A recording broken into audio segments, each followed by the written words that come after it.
बहुत बहुत धन्यवाद आपका।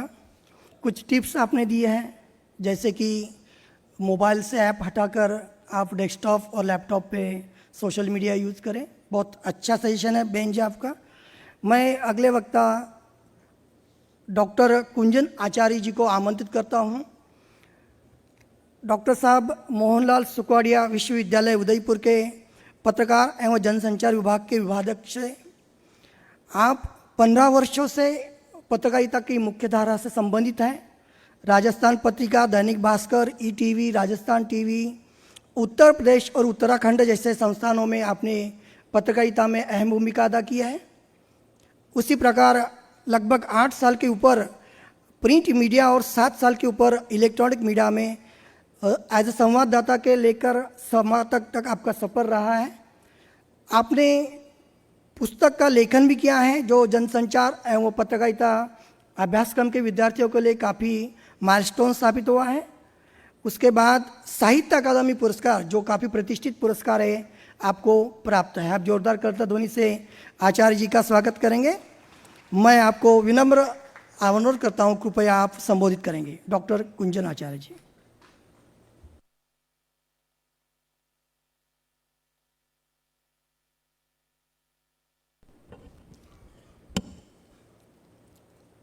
ओम शांति।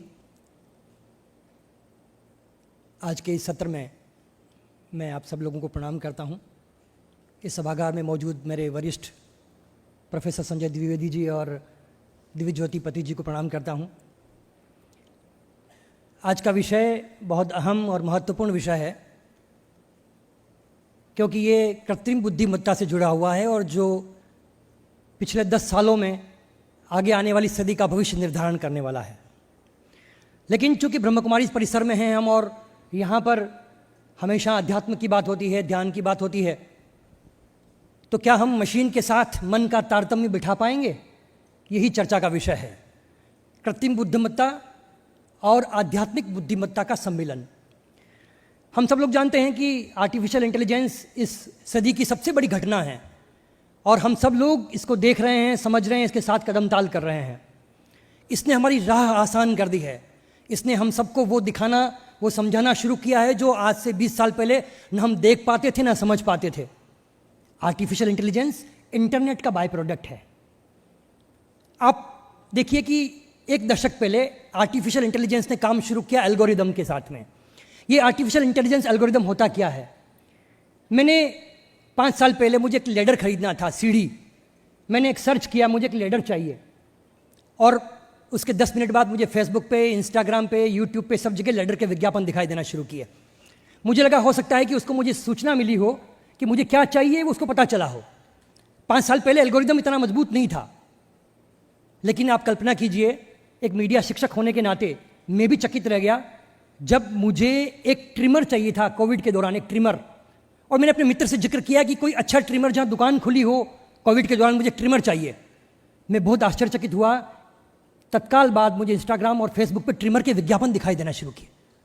मुझे लगा ये तो भगवान है। मैंने सर्च भी नहीं किया है, मैंने कुछ लिखा भी नहीं और उसे दिखाना शुरू कर दिया है। हम जो बात कर रहे हैं, वो देख रहे हैं या कह रहे हैं, वो भी सोशल मीडिया का एल्गोरिदम सुन रहा है। सिर्फ सर्च करने की ज़रूरत नहीं है। यानी आप जो सर्च कर रहे हैं या जो बात कर रहे हैं वही विज्ञापन आपको दिखाएगा। आर्टिफिशियल इंटेलिजेंस वही दिखाएगा जो पैसे से जुड़ा हुआ है, बाजार से जुड़ा हुआ है, विज्ञापनों से जुड़ा हुआ है। तो मेरे मन में विचार आया कि 4 लोग चर्चा कर रहे हैं, इंटरनेट भी खुला है, कि आज हम किसी बैंक में डकैती डालेंगे या कोई अपराध करेंगे। क्या वो सुनेगा? वो सुनेगा, लेकिन उसको रिस्पॉन्ड नहीं करेगा, क्योंकि उसको सिखाया ही नहीं गया। उसको वो सिखाया गया है कि कहीं पर भी किसी भी तरह से हमारे प्रोडक्ट या मार्केटिंग के लिहाज से अगर कोई चीज़ मुफीद बैठती है तो आर्टिफिशियल इंटेलिजेंस का एल्गोरिदम काम करता है। आध्यात्मिक इंटेलिजेंस मन की बात है, आर्टिफिशियल इंटेलिजेंस मशीन की बात है। मन की बात हम कहते हैं कि भगवान जानता है आपके मन में क्या है, या भगवान जानता है कि मेरे मन में क्या है। लेकिन हम जो फीड करेंगे वही एल्गोरिदम मशीन में भी काम करेगा, वही एल्गोरिदम मन में भी काम करेगा। मन का एल्गोरिदम लॉ ऑफ अट्रैक्शन कहते हैं। आप ध्यान करने वाले लोग जानते होंगे कि आकर्षण का विज्ञान क्या होता है। मैं कल पढ़ रहा था मार्क जकरबर्ग मेटा सीईओ ने एक चश्मा लॉन्च किया है। अगर आपने देखा हो, उस चश्मे का नाम है ओरियन। कल ही लॉन्च हुआ है, मार्केट में नहीं आया है। वो ओरियन चश्मा, जिसमें आप जो कुछ भी सोच रहे हैं, जो कुछ भी देख रहे हैं, उसको उस रूप में दिखाएगा जैसा आप चाहते हैं। वो चश्मा artificial intelligence, integration, neural interface technology से जुड़ा हुआ है। यानी कि अगर आपको कुछ दिख रहा है और आप उसको सुनाई पड़ रहा है तेलुगु में और आपको सुनना है हिंदी में, तो वो चश्मा आपको ट्रांसलेट करके भी दिखाएगा। आपको दिख रहा है हिंदी में और अंग्रेजी में पढ़ना है तो अंग्रेजी में दिखाएगा। जैसा आपको चाहिए वो मेटा का चश्मा आपको दिखाएगा। ये मशीन दिखा रही है, लेकिन मन भी तो दिखाता है कभी कभी। मैं थोड़ा पीछे आपको द्वापर में ले जाता हूं। जब धृतराष्ट्र ने भगवान कृष्ण से कहा कि मुझे महाभारत का युद्ध देखना है, तो उन्होंने संजय को एक दिव्य दृष्टि दी। आप सब लोगों को पता होगा, द्वापर युग में जब मशीन नहीं थी, जब टेक्नोलॉजी नहीं थी, ये बड़े बड़े कैमरे नहीं थे, तब संजय ने हस्तिनापुर में बैठकर कुरुक्षेत्र के मैदान में क्या हो रहा है महाभारत का एक एक वर्णन किया। ये कौन सा एल्गोरिदम था? ये कौन सी मशीन काम कर रही थी? जो मेटा ने कल किया है वो द्वापर युग में कहीं ना कहीं मन की शक्ति ने किया था। अगर एक मशीन आधारित व्यवस्था है तो एक मन आधारित व्यवस्था है।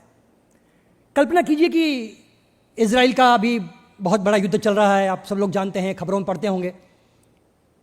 इजराइल हमास के खिलाफ लड़ रहा है, इजराइल हिजबुल्लाह के खिलाफ लड़ रहा है। इजराइल के पास एक ऐसी टेक्नोलॉजी है जो मिसाइल जहां से भी दागी जाएगी 1 किलोमीटर पहले, 2 किलोमीटर पहले, वो उसको हवा में खत्म कर देगा। मतलब मिसाइल उसके परिसर में एंटर नहीं करेगी। मैं फिर आपको द्वापर में ले जाना चाहता हूं। आपने B.R. चोपड़ा की महाभारत देखी होगी। जब योद्धा किसी अस्त्र को तानता था, कुछ मंत्र बुदबुदाता था, देखा होगा आपने। यहां पर भी अगर हवा से हवा में मार करने वाली मिसाइल में पासवर्ड डालना पड़ता है, तो वहां पर भी मन की शक्ति से वो पासवर्ड डाला जाता था। आपने देखा होगा B.R. चोपड़ा की महाभारत में एक तीर इधर से आया, एक तीर इधर से आया और दोनों हवा में नष्ट हो गए। वो टेक्नोलॉजी भी वही थी। आर्टिफिशियल इंटेलिजेंस और आध्यात्मिक इंटेलिजेंस, जो आध्यात्मिक बुद्धिमत्ता है, दोनों एक साथ चलती है। सिर्फ हम मशीन के पीछे हैं, क्योंकि हम ये जानते हैं कि इस मशीन ही काम कर रही है। मन की यात्रा आध्यात्म की यात्रा है। वो ध्यान से चलती है, मेडिटेशन से चलती है, त्राटक से चलती है। आध्यात्मिक चेतना मन के सवालों का जवाब देती है। घर में आप लोग पूछते होंगे एलेक्सा, कितने लोग एलेक्सा यूज करते हैं? कम लोग यूज करते हैं। कभी पूछिएगा एलेक्सा से, एलेक्सा आज मेरा मन उदास है, इसका क्या कारण है? क्या जवाब दे पाएगी वो कहेगी कुंजन तुम्हारा मन उदास है तो जाइए संगीत सुनिए, जाइए तैराकी कीजिए।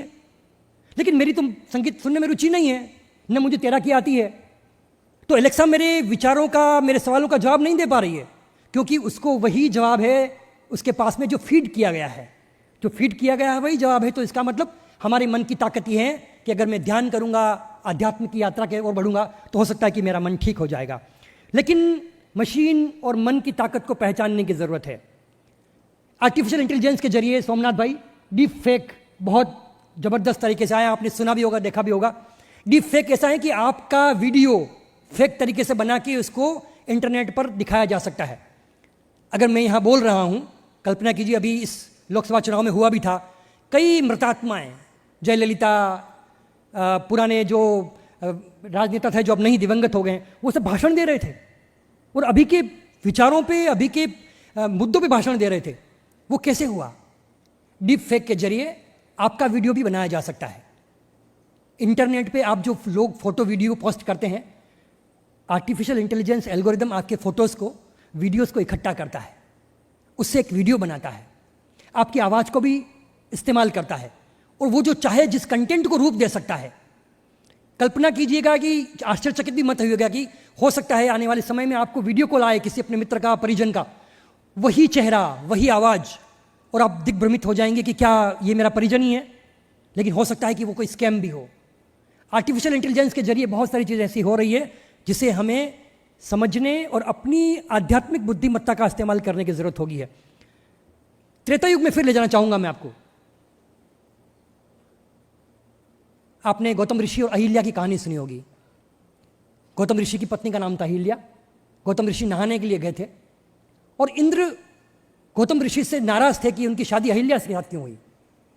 शायद उनकी कुछ इच्छाएं और थी। उन्होंने, इंद्र ने गौतम ऋषि का रूप धारण किया, वही कपड़े, वही चेहरा, वही आवाज़, और अहिल्या के पास पहुंच गए। सुबह जब गौतम ऋषि नहाने के लिए गए थे, जब गौतम ऋषि आश्रम में पहुंचे, उन्होंने इंद्र के साथ अहिल्या को देखा तो उन्होंने शाप दिया, पत्थर का हो जाओ। और उन्हीं अहिल्या का राम ने वापस जब शबरी के बेर बिनने गए थे, रास्ते में अहिल्या की प्रतिमा दिखी थी पाषाण की, वो पैर से छूने के बाद उसको जीवित किया था। इस प्रसंग का जिक्र मैंने सिर्फ इसलिए किया था, इंद्र किस आर्टिफिशियल इंटेलिजेंस के जरिए गौतम ऋषि बन गए थे। यही आज डीप फेक में हो रहा है। आज लगातार जो नैरेटिव गढ़े जा रहे हैं, नेगेटिव, उसके जरिए आर्टिफिशियल इंटेलिजेंस हमारे लिए एक चुनौती भी बनता जा रहा है। पहले आध्यात्मिक ऊर्जा हुआ करती थी, आध्यात्मिक चेतना हुआ करती थी, और उसी के जरिए हम लोग तमाम तरह के जो चमत्कार देखते हैं उसको आत्मसात करते थे। लेकिन आज की जो व्यवस्था है वो आर्टिफिशियल इंटेलिजेंस सिर्फ मशीन की व्यवस्था है, उसमें जो फीड किया गया है वही आपको दिखाया जा रहा है। चैट जीपीटी, जेमिनी, माइक्रोसॉफ्ट का कोपायलट, ये सब लोग आप यूज़ करते होंगे। इन सब चीज़ों का इस्तेमाल करके हम उन्हीं सवालों का जवाब पा सकते हैं जो हमारे पास ऑलरेडी है। लेकिन आध्यात्मिक ऊर्जा, आध्यात्मिक इंटेलिजेंस का इस्तेमाल अगर करना है तो थोड़ा मन के भीतर उतरना पड़ेगा, थोड़ा मन के भीतर उतरकर अपनी आध्यात्मिक चेतना को जागृत करना पड़ेगा। मन के 3 हिस्से हैं, चेतन, अचेतन और अवचेतन। अवचेतन हमें वो सब कुछ दिखाता है जो आर्टिफिशियल इंटेलिजेंस कोशिश करता है। अचेतन मन वो हैं जो हम कोशिश करते हैं कि तंद्रा में कुछ रिस्पॉन्ड करेंगे, लेकिन चेतन मन वो हैं जो आप और हम देख रहे हैं, सुन रहे हैं। हमें अपने अवचेतन को जगाना है, और अवचेतन को जब जगाएंगे जब सहस्त्रार से लेकर मूलाधार तक सारे चक्रों का क्रियान्वयन और समन्वय एक साथ हो जाएगा। आध्यात्मिकता की यात्रा वहीं से शुरू होगी। सोमनाथ भाई, मैं अंतिम 1 मिनट में बात समाप्त कर रहा हूँ। आर्टिफिशियल इंटेलिजेंस का एक उदाहरण मैं आपको बताता हूँ। मैंने बचपन में कहानी पढ़ी थी, एक ऋषि थे, उन्होंने एक चूहे को देखा। चूहा उनके पास आया, उन्होंने कहा कि ऋषिदेव आप बहुत महान हैं, आप मेरी मदद कीजिए। उन्होंने कहा बताइए क्या मदद कर सकता हूँ। उन्होंने कहा ये बिल्ली मुझे बहुत परेशान करती है, तो बताइए तुम्हें क्या चाहिए, तो मुझे बिल्ली बना दो। उन्होंने उसको बिल्ली बना दिया। थोड़े दिन बाद फिर आई, उसने कहा ऋषि आप तो बहुत महान हैं, आप जो चाहें बना सकते हैं, आप अंतर्यामी हैं, अपनी आध्यात्मिक चेतना से सब कुछ बना सकते हैं। ये बिल्ली तो मुझे बना दिया, लेकिन कुत्ते मुझे बहुत परेशान करते हैं, मुझे कुत्ता बना दीजिए। ठीक है, उन्होंने कुत्ता भी बना दिया। थोड़े दिन में उनको लगा कि कुत्ता तो बहुत कमज़ोर हैं, शेर बहुत ताकतवर होता है। ऋषि के पास गए, उनको लगा कि ऋषि तो आर्टिफिशियल इंटेलिजेंस का खजाना है, वो चाहे जो बना सकते हैं। एक चैट जीपीटी पे कमांड दीजिए, जैसा चाहे वीडियो बना दीजिए, जैसा चाहे फोटो बना दीजिए, जैसा चाहे जान डाल दीजिए। उन्होंने कहा ऋषि मैं शेर बनना चाहता हूँ, शेर। ठीक है, ऋषि के हाथ में क्या था, उन्होंने कहा ठीक है शेर बन जाओ। शेर बनने के तत्काल बाद उस शेर ने कहा ऋषि मैं भूखा हूं, मैं तुम्हें खाऊंगा। ऋषि ने कहा पुनर्मुष्को भव, फिर चूहा बन जाओ। वो चूहा बन गया। आर्टिफिशियल इंटेलिजेंस ऐसा ही है। हम और आप उसके खतरों से अनजान हैं। आने वाले समय में आप देखेंगे वो तमाम चीज़ें वो दिखाई देगी आपको जो है नहीं, आपको भ्रम भी हो जाएगा, और इससे कई सारे स्कैम होने वाले हैं, कई सारे नुकसान होने वाले हैं। इसलिए मन की आंखों को खोलिए, मन की आंखों से देखिए, खुद को आध्यात्म से जोड़िए, खुद की आध्यात्मिक चेतना को जागृत कीजिए। आपने मुझे सुना, बहुत बहुत धन्यवाद।